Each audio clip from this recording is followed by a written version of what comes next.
Welcome to the first episode of How to Play 4 Against Darkness. So this is the first episode in what I hope will be a very long series, and in the series I am going to show you how to create a party of adventurers all the way from the beginning, and I will show you how to play both core 4AD and how to incorporate the expansions into our future games.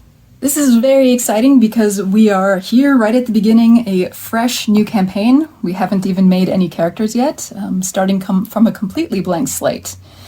So, yes, here we go. So the first thing that you're going to need to play 4AD, in my opinion, it's not technically required, but it's really necessary for me, is your campaign journal. So this can be any kind of a blank book or a notebook, anything like that you can write in, but I prefer these small A5 size binders. My first campaign journals were written in notebooks, and so there's absolutely nothing wrong with that, but if you want to get fancy and you want to have these exact paper inserts that I've made here, they are exclusive to my patrons on Patreon. So this is the Tome of Adventure, which is not just a 4 Against Darkness resource. What this is it's the beginning of a project that I'm hoping to make for as many solo RPGs as possible. So for example, I'm planning on how to adapt this for Shadows of Brimstone and Blades in the Dark and a bunch of other games like this. But for now, it's quite a slim volume because we are just starting from the very basics at the beginning. I will be adding to it over time, though. Over the course of the series, I'll be adding the pertinent pages as we go along. And so if you're a patron, you'll be able to print them out and have a Tome of Adventure just like mine. So here we are on the cover page of the Tome of Adventure, a complete and concise account of the exploits of... Alright, so now we should come up with a name for our guild. This can be a little bit daunting, seeing as how we don't even have any characters yet, but I like having guild names. So let's maybe call us the Dragon Smashers. We have not smashed any dragons yet, but I hope that we will. So in the world of, here we put whatever our campaign setting is. So if you're playing 4 Against Darkness and you want to play it in the actual world of 4 Against Darkness, then that world is called Norendal. But of course this will change if you're playing a different game, or if you want to set your game in like Middle Earth or your own custom campaign setting, or however you like. You'll notice that I'm using this pen, which is a Pilot Friction pen, and what's really special about these is that you can actually erase them. They're my absolute favorite for making solo RPG character sheets and things like this, because you have all the benefits of a pen being nice and dark and legible, but you can also erase later on if you want to change anything. So that'll probably be my case later when I come up with a better name for our guild than the Dragon Smashers. Okay, so at the very beginning of the Tome of Adventure, or on one page of your notebook, you should have a list of the books that are in play. And this will be important because it will basically tell you how many books that you need to have on hand to reference during your sessions. So the core book, 4AD, is shortened down to just simply 4AD. In a lot of books, you're going to see shortened down forms of various other book names. So for example, the Crucible of Classic Critters is called CCC, and so forth. But right now we're just doing the core.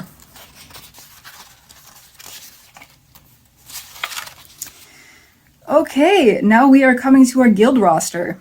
So let's ignore this page with types of adventuring organizations and paying adventurer wages. This is going to be later on. It's not important now. It's kind of a rule that I'll add on later. But for your very first game, you can just ignore that. So my particular way of playing this game is like a roguelike, and that is not just every dungeon, that is every campaign and every guild.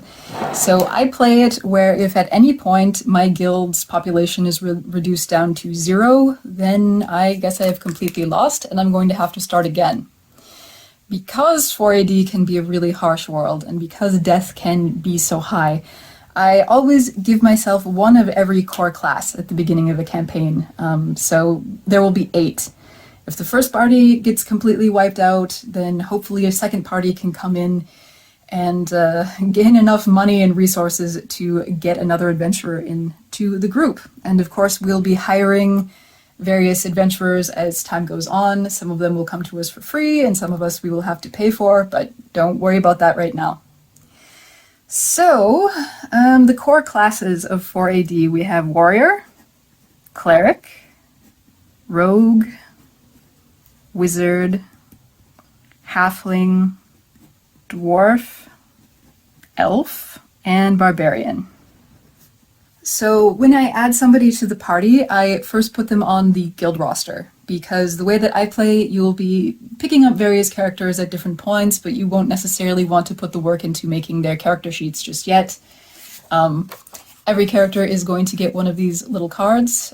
Also, this is printable from my Patreon, but you can make something similar, or there are a bunch of other free character sheets that you can just find floating around the internet, particularly on the Facebook page for For Against Darkness Guild. In the files section, there's quite a few different character sheets you can have. This is just how I like to have them. Alright, so who are we going to have in our party? In some later supplements, it is going to matter what the gender of our characters are. So I do like to roll for them and make them random, but you can of course pick whatever you like. It's not really important at this point, but in future expansions, there are specific effects and monsters that will have a different impact on different genders. So I just like to roll randomly. So if we have an odd, we're going to have a male character, and if we have an even, we will have a female one. So our warrior is female. And then I like to come up with a name for them. Just for the roster. So let's call her Bina. How about that? Okay, so our cleric. Another female. And I'm going to call her Sister Mercy. A rogue. Another female. We might have an all-women party here. I'm going to call her Rin. For the wizard. Another female character. Her name is going to be, let's name her Varen. Halfling. Are these dice broken? I guess the gods of fate just want me to have an all-female party. So this halfling is going to be named Dana. And our dwarf. Another even number, all right. Her name is going to be Morda. Our elf. Another even number. Oh my god, what are the odds of this? Our elf will be called Sylvie. And last of all, our barbarian. Alright, we have one dude in the party. And he's our barbarian. I am going to call him Cormac. Cormac the Barbarian. And of course, every character that we start with begins at level 1. Okay, so this is our little guild already. This is the Dragon Smashers. So now that we have them in the guild roster, it's time to actually roll up the characters and put their stats down on character sheets. So to do this, I'm only going to be making the minimum that I need to actually play a game of 4AD. So I will be just making one for each of the 4 that I'm going to use going into that dungeon. A good class composition, I would say, would be the very classic Warrior, Cleric, Rogue, and Wizard. I know that's a little bit boring, but I actually suggest that as your first party as well. just because it's probably the most balanced and one of the most familiar party makeups that exists out there.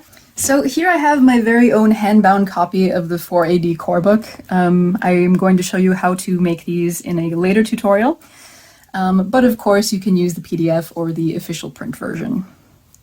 So first we are going to be doing our warrior, and her name is Bina. She's a lady, level 1. So then we look over at the class description here. So the life of a warrior is 6+ level. So first level warrior has 7 life. So max life would be 6+ level. The current max life is 7, and their current life is 7. In terms of gold, they all get a little bit of pocket money to start with. It's nothing too spectacular, but it's 2d6. Bina gets 3 GP. Status, alive. There might be later on when your characters die, or if they become petrified or cursed or insane or something like this, you're going to want to track their condition. And if your characters do die, I wouldn't recommend getting rid of their character sheets just yet, because there is an adventure that you can use to take your dead characters back from the dead. Basically, you have to travel through kind of a hell realm, but they can be resurrected that way. Bandaged, you can get bandaged once per adventure. Not going to worry about that right now. Or the clues, I'm not going to worry about that right now. So the attack of a warrior is plus level. So the warrior adds his level to his attack rolls. This is going to also be modified by the kind of equipment that he has. So he starts with light armor, a shield, and a hand weapon, or he can trade in his shield and hand weapon for a two-handed weapon or bow. I think I'm going to go classic sword and board. And by hand weapon, they just mean any kind of weapon that you can wield with one hand. So it could be like a mace or a sword or an axe. I am going to give him a sword and light armor. Over here in the equipment section is where you find out what all of the equipment does. So let's see what sword does, or hand weapon. It's hand weapon. Standard sword, it doesn't give us any bonus. Light armor adds +1 to the wearer's defense roll. So certain attacks from monsters do ignore this bonus. But if you have light armor, you get at least +1 to your defense. So, +1 defense from the armor. And you can remind yourself that it's giving the +1 bonus here. He's also going to have a shield, which gives an additional +1. So actually, we have a +2. So the shield works for defense rolls, but it doesn't apply if the character is fleeing from combat, because then their back is unprotected. So under abilities, the warrior is not super special. You can just have here maybe adds level to attack rolls.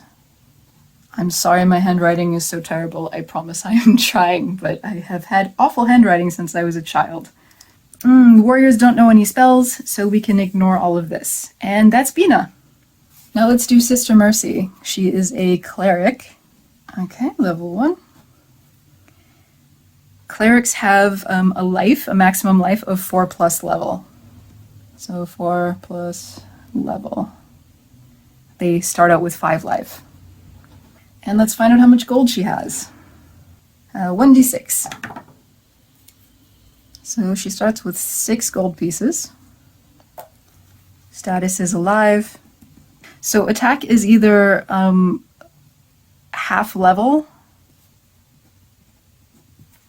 against normal creatures.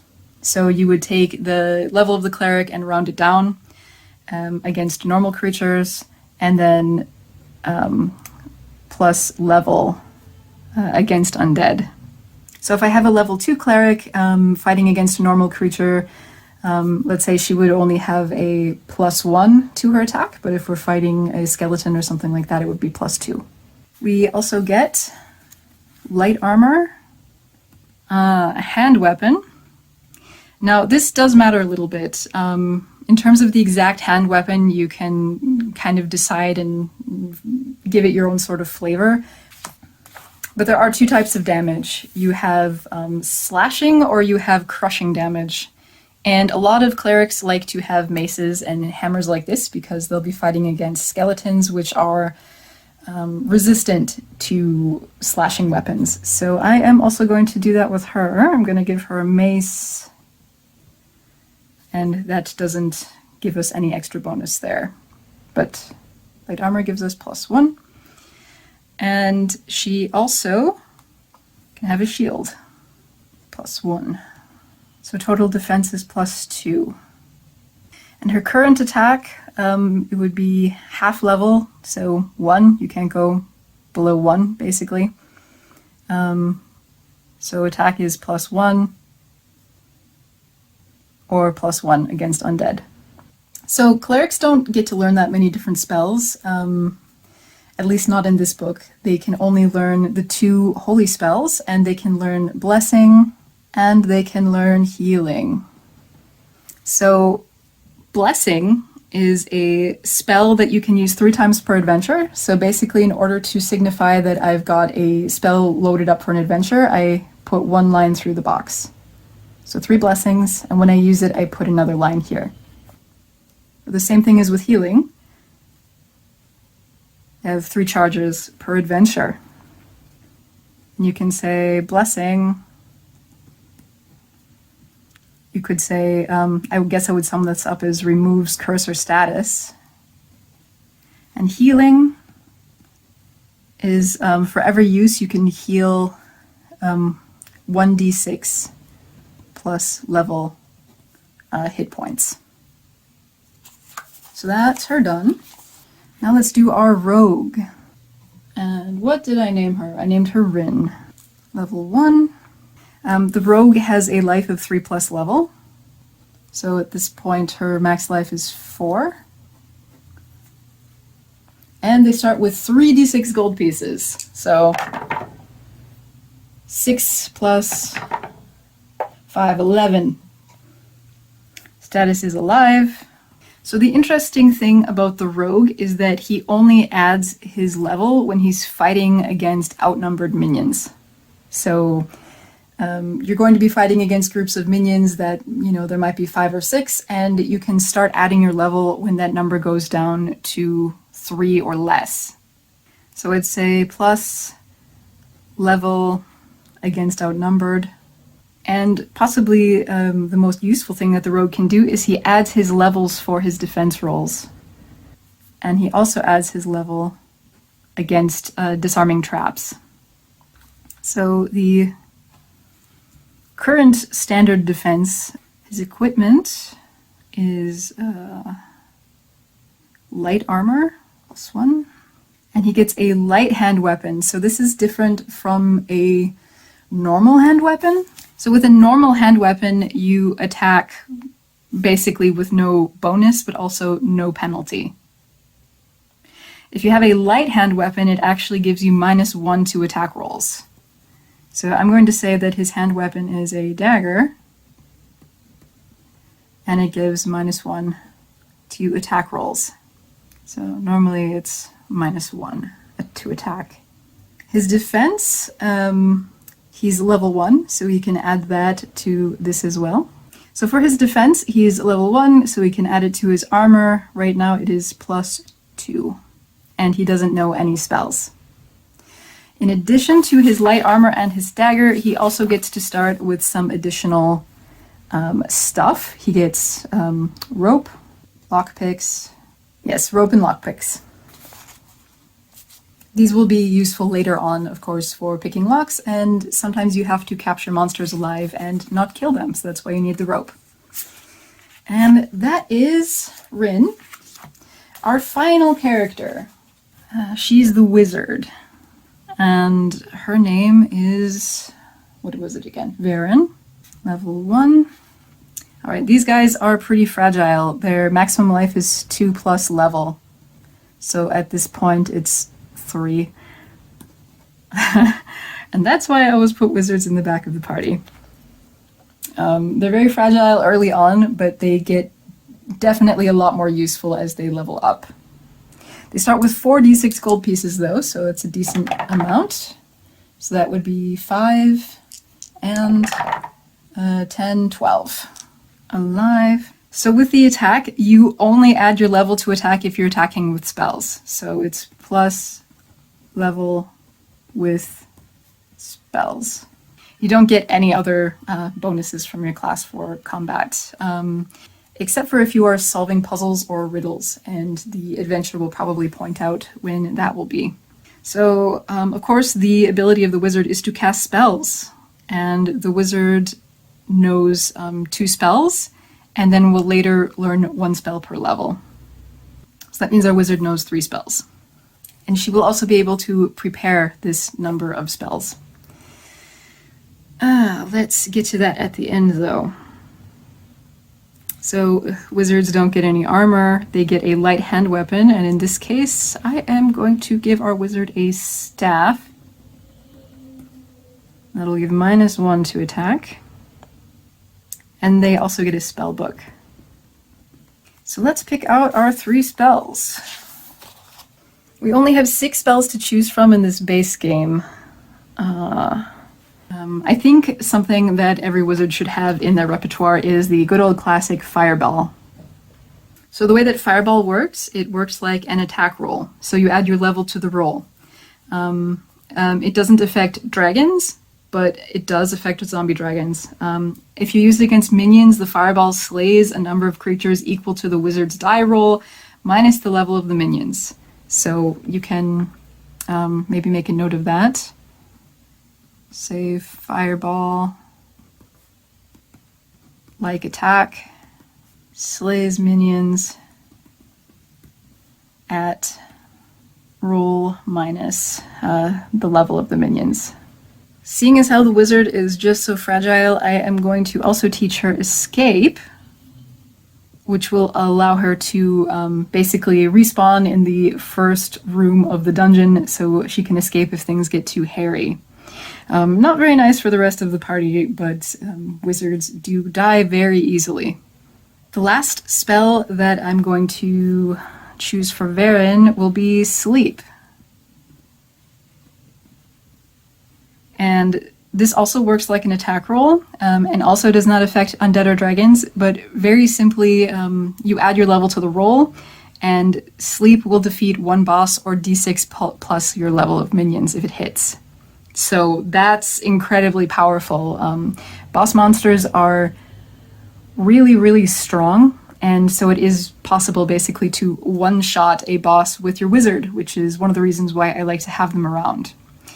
So, escape, teleport, out, and sleep.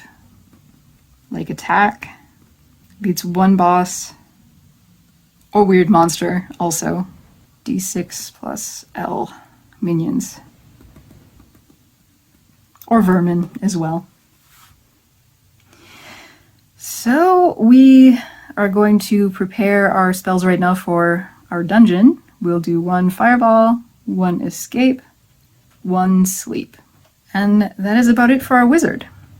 So I think the way that you officially play this game is every time you gain a level, you can just pick any one of the 6 spells to learn. But the way that I play is that you can't learn a new spell unless you've learned it from a scroll. And after using that scroll, you've basically used it up. So you can't also use that as an attack. I just think that keeps things more interesting, and it makes it more of a surprise what you find in the various dungeons. So here we are. We have our very first party all set up, and we're ready to adventure out into a dungeon. So next episode, I'm actually going to show you how to play vanilla 4AD. We will play a whole dungeon if everybody survives, or I guess we'll play until they die. So tune in next time when you see our 4 brave adventurers venture into a dungeon on their first quest.